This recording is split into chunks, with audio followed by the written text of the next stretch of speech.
Pernah nggak sih kamu ketemu orang yang cara bicaranya terdengar super sopan, teratur, dan enak didengar? Kadang tanpa sadar kita langsung berpikir, wah orang ini kayaknya pintar dan berwibawa banget ya. Nah, itu kekuatan bahasa baku. Tapi di sisi lain, kita juga sering banget dengar bahasa sehari-hari yang lebih santai. Kayak gue, enggak, udah, atau tahu nggak sih?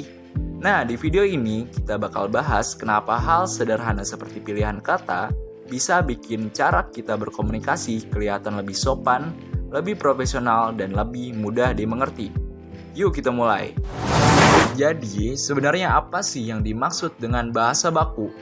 Bahasa baku itu adalah bahasa yang digunakan sesuai dengan kaidah, ejaan, dan tata bahasa yang benar.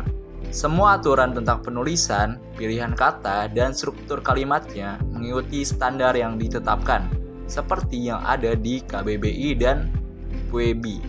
Contohnya gini, kalimat saya tidak tahu adalah bentuk bahasa baku, sedangkan aku nggak tahu adalah bentuk tidak baku. Dua-duanya bisa dimengerti, tapi konteksnya beda. Bahasa baku biasanya dipakai dalam situasi resmi, seperti saat menulis surat, berbicara di depan kelas, atau dalam dunia kerja. Sementara bahasa tidak baku lebih cocok untuk ngobrol santai bareng teman, nulis caption di media sosial, atau bercanda sehari-hari. Jadi bukan berarti yang tidak baku itu salah ya. Hanya saja kita perlu tahu kapan dan di mana harus menggunakan bahasa yang tepat.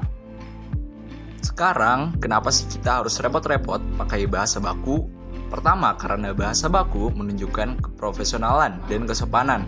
Saat kita berbicara atau menulis dengan bahasa baku, orang lain akan menilai kita sebagai pribadi yang sopan, terdidik, dan tahu cara menghargai situasi. Misalnya ketika kamu mengirim pesan kepada guru, dosen, atau atasan. Pilihan kata yang kamu gunakan bisa menunjukkan karakter dan sikapmu. Kedua, bahasa baku berfungsi sebagai bahasa pemersatu bangsa. Bayangkan, dari Sabang sampai Merauke ada lebih dari 700 bahasa daerah. Kalau nggak ada bahasa baku, kita bakal kesulitan saling memahami satu sama lain. Dan yang ketiga, bahasa baku membuat komunikasi jadi lebih jelas dan efektif. Dalam tulisan ilmiah, laporan, atau presentasi, penggunaan bahasa baku membantu orang lain memahami maksud kita tanpa salah tafsir. Jadi bukan cuma soal terdengar formal, tapi juga soal bagaimana kita membangun citra diri dan memperlancar komunikasi. Supaya lebih gampang dipahami, yuk kita lihat contoh nyata. Seorang siswa berkata kepada gurunya, "Bu, aku nggak ngerti pelajaran tadi." Walaupun maksudnya baik, kalimat itu masih terdengar kurang formal dan kurang sopan untuk situasi sekolah. Sekarang kita ubah sedikit. "Ibu, saya tidak memahami pelajaran tadi." Nah, kedengarannya langsung lebih sopan kan? Hal sederhana seperti mengganti aku jadi saya bisa memberi kesan yang jauh lebih baik. Begitu juga di dunia kerja. Contoh tidak baku seperti tolong kirim aja datanya cepet ya. Sedangkan contoh bahasa yang baku adalah mohon kirim data tersebut sesegera mungkin. Hanya beda beberapa kata, tapi kesannya berubah total. Dari santai jadi profesional. Kalau kamu mau terbiasa pakai bahasa baku, gampang banget kok. Pertama, biasakan membaca berita, artikel resmi, atau tulisan ilmiah. Dari situ kamu bisa mengenal banyak kosakata baru yang sesuai kaidah bahasa Indonesia. Kedua, gunakan KBBI online. Kalau kamu ragu dengan cara penulisan atau pilihan kata, nggak perlu hafal semua. Cukup biasakan ngecek aja biar nggak salah pakai kata.